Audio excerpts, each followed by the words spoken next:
안녕하세요. 오늘은 한국식 영어가 아닌 영어스러운 영어를 하기 위해서 가장 중요한 포인트를 살펴보겠습니다. 일단 영어와 한국어의 차이를 먼저 아셔야 되는데, 한국어는 어떤 유형의 언어이냐면 바로 주체 중심의 언어라고 할 수가 있어요. 그러니까 누가 무엇을 했느냐, 즉 능동태의 느낌의 언어를 아주 좋아하는 언어입니다. 그러다가 보니까 일단 사람 주어를 아주 많이 쓸 수밖에 없어요.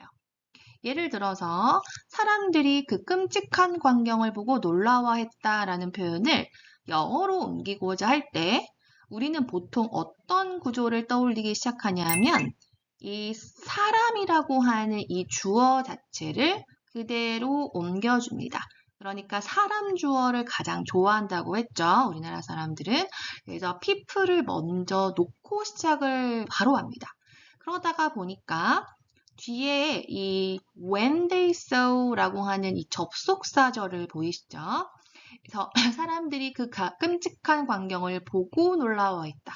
그러니까 이 놀라워한 주체도 사람이고 광경을 본 것도 사람이기 때문에 이 사람 주어가 다 나오게 할 수밖에 없는 것이죠.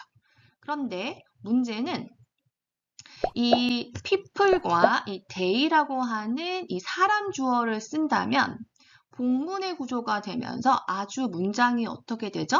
길어지죠. 문장이 늘어지고 길어지는 게 조금 한국식의 느낌이 될 수밖에 없거든요. 그런데 이걸 좀 짧게 해보고 싶으시면 이렇게 하실 수도 있어요. People shudder at the terrible sight. 이런 식으로 표현을 하시는 것도 괜찮아요. 이 when they saw라고 하는 것을 이 at이라고 하는 전치사로 이렇게 줄여서 영어식의 느낌을 조금 줄 수는 있거든요. 그렇다고 하더라도 이 people이라고 하는 주어를 하는 것은 똑같기 때문에 사람 주어를 쓴다는 그 느낌 자체가 결국에는 이 한국식의 영어 언어로 갈 수밖에 없는 그러한 느낌을 줄 수밖에 없다는 것이죠. 자, 그런데 영어와 같은 경우에는요, 이 유연한 주체 선정이 가능해집니다. 유연한 주체 선정이 가능하다라는 말은요, 주어 자리가 아주 다양하게 올 수 있다는 건데, 첫 번째로 사물 주어가 올 수가 있어요. 사물 주어는 예를 들어서 우리가 흔히 알고 있는 움직이지 않는 주체는 거죠. 아니면은 추상명사까지도 우리가 사물주어로 취급을 합니다. peace나 love 같은 느낌.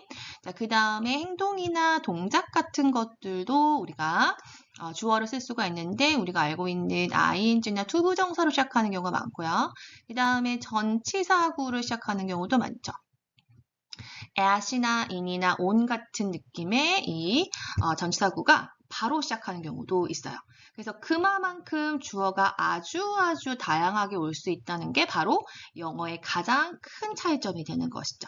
그래서 아까 전에 그 문장에서 우리가 사람들이라고 하는 그 능동적인 느낌을만 하는 것이 아니라 우리가 할 수 있는 이 여러 가지의 주어를 한번 생각해 볼 수 있다. 그래서 이런 문장도 나올 수가 있겠구나. The terrible sight made people shudder. 이렇게 되면 이 주어 자체가 저 terrible sight가 되면서 조금 더 한국적이지 않은 느낌, 그런 어떤 구조가 나타나지 않을 수도 있게 되는 것입니다. 그리고 또 한 가지 아주 좋은 점은요. 이 사물주어를 썼었을 때 아까 문장 조금 기억나시나요? When they saw라고 하는 문장이 아주 길어지는 느낌이 나왔었죠. 그런데 이 사물주어나 이런 것들을 쓰게 되면은 영어가 굉장히 짧아지는 효과가 있습니다. 그런데 주의하셔야 되는 거는 사물주어를 썼을 때에 우리가 아까 전에 people을 주어로 썼을 때는 굉장히 그 see 뭐 이런 동사들 굉장히 좀 쉬운 동사들이 많이 썼는데 이런 made 같은 사역동사의 개념의 동사들이 좀 필요하죠. 그래서 이런 동사들의 조합까지도 여러분들이 공부를 하실 수가 있으셔야 이 사물주어를 잘 활용을 하실 수가 있다는 것이죠. 그래서 이 한국어로 이제 이거를 생각해 보면 그 광경이 사람들을 놀라게 했다. 이 사역적인 느낌이 이렇게 되는 것인데 이 구조는 한국어적으로는 별로지만 영어에서는 아주 많이 사용할 수 있는 구조라고 생각을 하시면 되겠습니다. 자, 그러면 여기서 팁을 하나 드릴 건데요. 우리가 아까 전에는 한국어에서 영어로 갔는데 이번에는 영어에서 한국어로 번역하는 걸 한번 알려드리면요. 일단 아까 전에 사물주어를 이렇게 썼었죠. The terrible sight made people shudder. 이런 영어스러운 문장이 나왔을 때 우리가 보통 한국어로 어떻게 옮길 수 있냐면 이제 보통은 이제 그 광경은 사람들을 놀라게 했다. 이런 사역식의 이 표현들을 여러분들이 쓰시게 될 수가 있죠. 자, 그런데 이 문장은 어떨까요? 사람들은 그 광경을 보고 놀랐다. 우리가 아까 처음에 했던 그 문장이에요. 자, 그래서 지금 보면은 이 주어 자리가 달라져 있죠. terrible sight는 영어식의 느낌이 이 부분이고 이 한국식의 번역은 바로 이 부분이 되는 거죠. 그래서 이 영어식이냐 한국식이냐 한국어를 봤을 때 이 차이도 알고 계셔야 돼요. 그래서 이 광경이라고 하는 사물주어를 한국어로 시작했었을 때는 영어식 번역이 되는 거예요. 그래서 한국어에서는 좋지가 않은 거죠. 그런데 사람들이라고 시작했을 때는 한국식이 되면서 좀 더 자연스럽게 되는 것이거든요. 그래서 만약에 영어에서 이렇게 이 사물주어 같은 애들이 나오면은 한국어로 여러분들이 만약에 번역을 한다고 치면 그대로 이렇게 옮기는 것이 아니고 이렇게 가시는 것이 다시 사람들의 주체로 가시는 것이 좀 더 한국식의 번역이 완성이 되는 것입니다. 그래서 꼭 여러분들이 주의하셔야 되는 거는 사역식의 동사 구조 있죠? 이런 made 같은 거, 뭐뭐 하게 하다라고 하는 이 구조는 한국어에서 왔을 때는 절대 이렇게 번역하시면 안 돼요. 그래서 이렇게 꼭 시작을 하시면서 능동적인 느낌의 동사로 마무리를 하시면 좋겠습니다. 자, 그럼 연습을 한번 해볼 건데요. 그 어린 남자아이가 그 기계를 발명한 것을 보고 놀랐다. 이 문장을 보고 여러분들이 주어를 먼저 선정을 하셔야 되겠죠?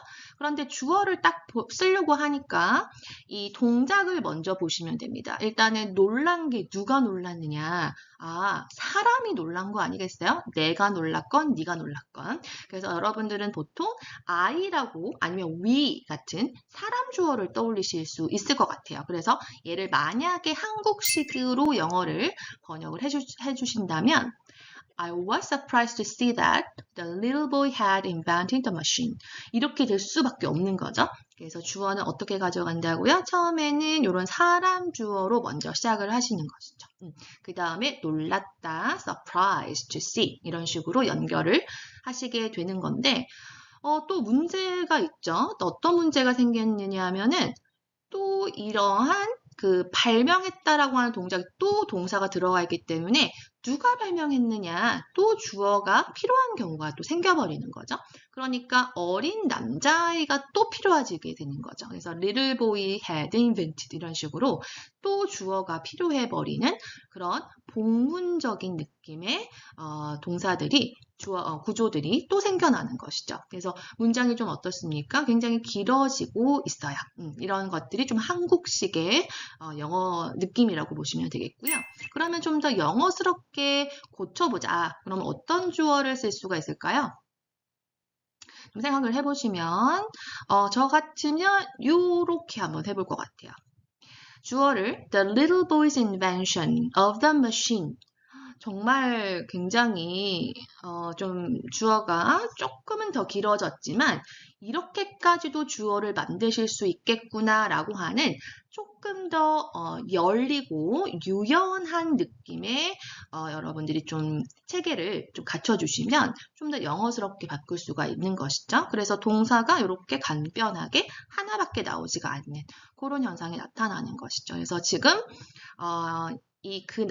주어 자체는 그 어린 남자아이의 기계 발명, 이 전체가 주어 자리가 되고 있는 것이라고 보시면 되겠습니다. 그래서 일단 I was surprised to see 이렇게 들어가게 되면은 틀린 건 아니지만 사람 주체가 되면서 문장이 굉장히 길어질 수밖에 없다. 그런데 사물 주어를 포커스로 둔다면 조금 더 문장이 간결해질 수도 있겠구나라고 생각하시면 되겠습니다.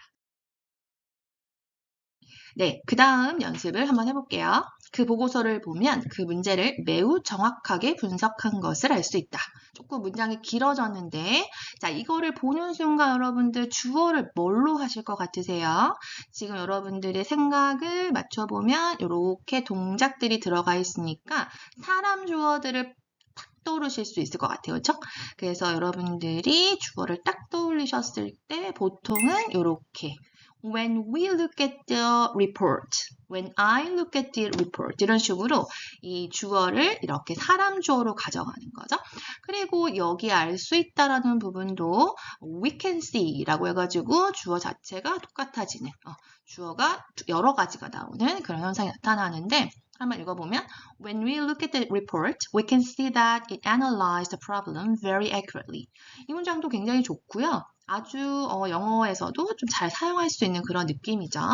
자, 그런데 꼭 이렇게만 쓸 수 있는 건 아닙니다. 언어라는 게 다양한 방식이 있기 때문에 특히 영어는 열려있다. 자, 그러면 어떤 것을 주어로 한번 해보실 수 있는지 한번 찾아보시겠어요? 자, 그럴 때 헷갈릴 때는 조금 팁을 드릴 텐데요. 일단 그 보고서를 보면 이런 거 있죠. 이런 보면 알 수 있다. 이런 동작들이 꼭 들어가야 된다라고 치면은 이렇게밖에 나올 수가 없거든요. 그래서 얘네들을 다 버려버려요. 이런 것들을 버려버리고 사물 주어만 남겨보자. 이렇게 한번 생각을 해보시면 좋을 것 같아요. 그래서 저는 통역이나 번역을 할 때에 이런 동작에 치중하는 것이 아니라 조금 더 명사적인 부분들을 찾아서 얘네들을 어떻게 주어화 시켜서 영어스럽게 한번 만들어 볼까 요거를 생각을 하는 경우가 많거든요. 그래서 여러분들이 일단 영어적으로 나타낼 때 요런 명사 위주로 주어를 만들어 보면 어떨까. 그래서 the reports 한 다음에 이런 것들이 이제 사라졌으니까 reveal이나 offer 같은 동사들이 새롭게 생겨나는 거죠. 그래서 이런 동사들도요, 굉장히 잘 쓰는 동사고 영어에서 아주 좋아하는 동사 중에 하나입니다. 그래서 the report reveals the most precise analysis of the problem. 이렇게 만들어버리면 이런 것들이 다 사물 주어화 되면서 most precise analysis of the problem. 얘도 전체가 지금 명사화된 거거든요. 그래서 나중에 제가 여러분들이 문장 구조를 조금 더 세련되게 영어스럽게 좀 글을 쓸 수 있는 그런 방법들을 좀 많이 알려드릴 텐데 특히 그 중에서도 이 어떻게 이제 동사화 시키는 거를 명사화 시키는 느낌도 굉장히 좋아요. 그래서 이런 부분들도 역시 사물 주어를 쓰셔야 가능해진다라는 거 이렇게 생각해 보시면 좋을 것 같아요. 아니면은 the report를 이렇게도 바꿀 수 있어요. I look at the report. 한번 보면 이런 것들을 look이라고 하는 명사로도 바꾼 거거든요. 그래서 이렇게도 바꾸실 수가 있으셔야 된다는 거죠. 그래서 주어를 내가 어떻게 해야 될지 모를 때는요. 이런 사람 주어 대신에 어떤 주어를 쓴다? 주제어, 특히 이 사물 주어. 이런 애들을 한번 찾아보시면 좋을 것 같습니다. 네, 마지막 연습 문제 보겠습니다. 두 가지 방법을 비교해 봤을 때 각각의 장점과 단점을 알 수 있다. 자, 여기에서 한번 해볼게요. 한국식의 느낌으로 갔을 때는 요런 이 동사 위주로 보면 I나 we 이런 식으로 이제 사람 주어를 떠올리기 시작하시는데 When we compare the two methods, we can see their advantage and disadvantage. 자, 똑같죠? 그래서 아까처럼 이 주어가 똑같아지는, 그러니까는 사람 주어가 계속 나오게 되는 그런 현상. 그래서 when we, if I 이런 식의 접속사들이 계속 나타날 수밖에 없어요. 그럼 문장이 계속 길어지는 거고요. 자, 그러면은 조금 더 영어스럽게 하면은 어떨 수 있을까요? 자, 어떻게 제가 힌트를 드렸었죠? 이거를 이 사물 주어화 할 수 있는 애들을 한번 찾아보자. 얘네들을 한번 써보자, 주어로. 자, 그러면 이 비교라고 하는 부분을 이렇게 주어로 하면 comparison, 이 명사화가 되는 것이죠.